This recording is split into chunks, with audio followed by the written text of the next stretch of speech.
ওই যে ছেড়ে দে মা কেঁদে বেচি, তো সবকিছু আমাদের উপর ছেড়ে দিয়ে তারা কেঁদে বেঁচে গেছে।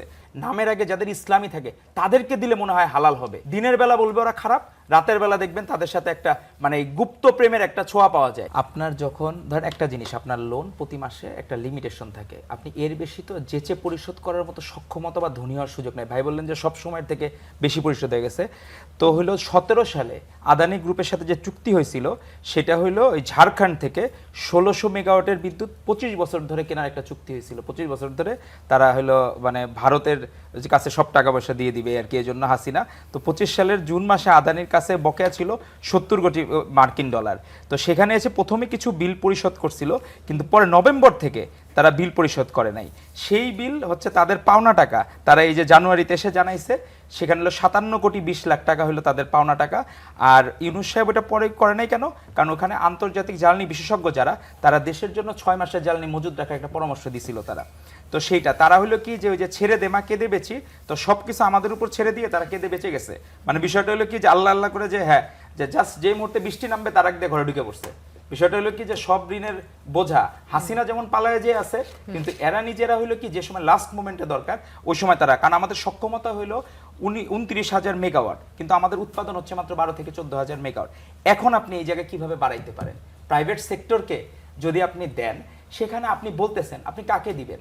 মানে যারা বড় হচ্ছে, যে আমরা বলি যে বিজনেস টাইকুন বলি, যারা বলি বড় বড় যারা বিজনেস হাউসগুলো সব ওয়ার্ল্ডেই আছে। আপনার দেখেন চায়নাতে বড় বড় গ্রুপগুলো আছে, জ্যাকমা থেকে তাদের গ্রুপগুলা প্রত্যেকেই তাদের গভর্নমেন্ট দ্বারা পেট্রোনাইজ। তারপরে দেখেন আদানি গ্রুপ থেকে শুরু করে ইন্ডিয়াতে তারা পেট্রোনাইজ, এবং তারা ইন্ডিয়ার জার্নি শেষ করে তারা বাংলাদেশের উপর নজর দিয়েছিল তখন। হাসিনার মধ্যে বেসিক্যালি আদানির সাথে বেশি চুক্তি হইতো সেই জায়গায়। তো আপনি বলতেছেন দেশের এরা খারাপ, তাহলে আপনি বাইরের কি আপনি অল্টারনেটিভ আপনি কি দিবেন? আপনি কি তাহলে মানে ইন্ডিয়াতে যে আদানি গ্রুপের যে খারাপ ছিল, তাহলে আপনি কি আবার খারাপকে ডেকে নিয়ে আসবেন? নাকি আপনি দেশের মধ্যে ওদেরকে কিভাবে ভালো পারফরমেন্সের মধ্যে রাখা যায় সেটা আপনি দেখবেন? আপনি প্রাইভেট সেক্টরে আপনার যদি দেওয়া লাগে, সেক্ষেত্রে আপনি কাদেরকে দিবেন? আপনি তাহলে নিজেরা এখন বলতে হবে তাহলে তো ওই যে নামের আগে যাদের ইসলামী থাকে তাদেরকে দিলে মনে হয় হালাল হবে বিষয়টা মনে হয়। আর বাকি কোনো কিছু থাকলেই তারা হইলো কি আনঅফিসিয়ালি দিনের বেলা বলবে ওরা খারাপ, রাতের বেলা দেখবেন তাদের সাথে একটা মানে গুপ্ত প্রেমের একটা ছোঁয়া পাওয়া যায়। তো এরা তাদের সাথে সম্পর্ক, এই বসুন্ধরা গ্রুপের সাথে তাদের যে আনঅফিসিয়াল সম্পর্ক, এগুলো তো সবাই জানে, কিন্তু আমরা এগুলো নিয়ে ডিবেটের ইস্যু না।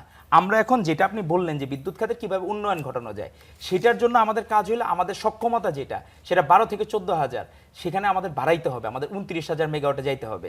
তাছাড়া তো আমরা কি এই যে এই গ্যাপটুকু থেকে যাবে, তো এইটার জন্য আস্তে আস্তে আমাদের গভর্নমেন্টের যে পলিসিগুলা সেটা এটার পক্ষে যাচ্ছে না বিপক্ষে যাচ্ছে। আর আপনার প্রাইভেট সেক্টরকে দিলে, আপনি এখন ইন্ডিয়া খারাপ, আপনি কি তাই বলে পাকিস্তানের কোম্পানিকে দিবেন? তা তো না।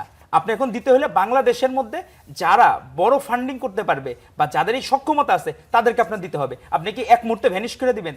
এইটা তো বেসিক্যালি আপনি যদি গণতন্ত্রের ভাষা বুঝেন, যে সেইখানে ব্যবসায়ীরাও যাতে নিরাপদ থাকে, ওই ব্যবসায়ী খারাপ হলে ব্যক্তি যদি খারাপ হয় তার বিরুদ্ধে আমাদের ব্যবস্থা নিতে হবে। তার যদি কোনো ফৌজদারি মামলা আসামি হয় বা অন্য কোনো দুদকের মামলা আসামি হয়, তাকে আমরা ওইভাবে আমরা তার ব্যাপারে গভর্নমেন্ট ব্যবস্থা নিতে পারে। তাছাড়া আপনি তার বিরুদ্ধে তো ব্যবস্থা নেওয়ার আপনার সুযোগ নাই। সে যদি ব্যবসা করতে চায়, আপনি তাই বলে কি একটা গ্রুপ খারাপ, একটা আপনি গণহারে খারাপ বানাই দিবেন, ওই সুযোগ তো আর আপনার নাই।